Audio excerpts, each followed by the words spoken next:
اعوذ باللہ من الشیطان الرجیم بسم اللہ الرحمن الرحیم۔ تیسرا حصہ اس سورہ مبارکہ کا جو آ رہا ہے یہ عظیم ترین مضامین پر مشتمل ہے۔ ابھی تک معاملہ سارا یا ایھا الذین آمنوا یا ایھا الذین آمنوا یا ایھا الذین آمنوا، آپ نے دیکھا یہ یوں سمجھیے کہ 12 آیات میں 5 مرتبہ یا ایھا الذین آمنوا آ چکا ہے، اور ہم نے دیکھا مکی صورتیں اتنی لمبی جو ہے یا ایھا الذین آمنوا کا صیغہ وہاں ہے ہی نہیں، لیکن یہ آیت آ رہی ہے یا ایھا الناس، اے لوگو انا خلقناکم من ذکر و انثی، اے لوگو ہم نے تمہیں پیدا کیا ہے، تم سب کو، چاہے مومن ہو چاہے غیر مومن ہو، چاہے مسلمان ہو چاہے کافر ہو، تم سب کو ہم نے پیدا کیا ہے من ذکر و انثی، ایک مرد اور ایک عورت سے۔ حضرت آدم اور حوا کی اولاد ہو تم۔ وجعلناکم شعوبا وقبائل لتعارفوا، اور ہم نے تمہیں بنا دیا ہے، قوموں میں تقسیم کر دیا اور قبیلوں میں، تاکہ ایک دوسرے کو پہچانو۔ یہ رنگ کا فرق، نسل کا فرق اور یہ شکل و شبہات کا فرق، یہ جو بھی انسان کے نقوش ہیں ان کا فرق، زبانوں کا فرق، یہ قوموں اور قبیلوں میں جو فرق اور امتیاز انہوں نے ڈالا ہے تاکہ پہچان سکو۔ سارے انسان ایک ہی رنگ کے، ایک ہی شکل و صورت کے، ایک ہی معلوم ہوتا کہ سانچہ ہے فیکٹری کا، اسی میں سے سب بنے چلے آ رہے ہیں، ایک ہی زبان بولتے تو پہچانتے کیسے ایک دوسرے کو؟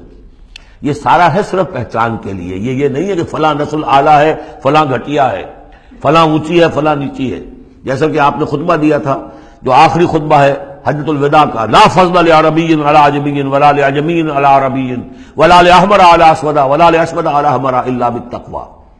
کسی عربی کو، کسی عرب کو عجمی پر کوئی فضیلت نہیں، کسی عجمی کو کسی عرب پر کوئی فضیلت نہیں، کسی سرخ رو کو کسی سیاہ فام پر کوئی فضیلت نہیں، کسی سیاہ فام کو کسی سرخ رو پر کوئی فضیلت نہیں۔ ہاں فضیلت ہے تو تقوی کی بنیاد پر ہے۔ ایچ جی ویلز نے اپنی history of a concise history of the world میں یہ پیسج کوٹ کر کے لکھا کہ اگرچہ اس سے پہلے بھی تاریخ انسانی میں human fraternity, equality and freedom, انسانی حریت و اخوت و مساوات کے واس تو بہت کہے گئے، لیکن یہ ہے کہ تاریخ انسانی میں یہ ماننا پڑتا ہے کہ پہلی مرتبہ ان اصولوں پر بالفعل ایک معاشرہ قائم کیا محمد نے صلی اللہ علیہ وسلم۔ حالانکہ دشمن ہے، اس نے حضور کی سیرت پر حملے کیے ہیں بالکل وہی اسی طرح کے جیسے رشدی نے کیے ہیں۔ رشدی نے ذرا انداز اور زیادہ گھناؤنا استعمال کیا ہے، چونکہ وہ تو فکشن اس نے ایک طور سے بنائی ہے، لیکن اس نے وہ تاریخ لکھ رہا تھا تو اس طرح کا انداز تو نہیں ہے، لیکن باتیں وہی کہی ہیں۔ اس کے باوجود اس بات کو ماننے پر مجبور ہو گیا کہ واقعہ یہ ہے کہ محمد نے، وہ تو رسول اللہ تو نہیں مانتا، کہ یہ ماننا پڑتا ہے کہ پہلی مرتبہ for the first time in history he established a society based on these principles of human fraternity, equality and freedom.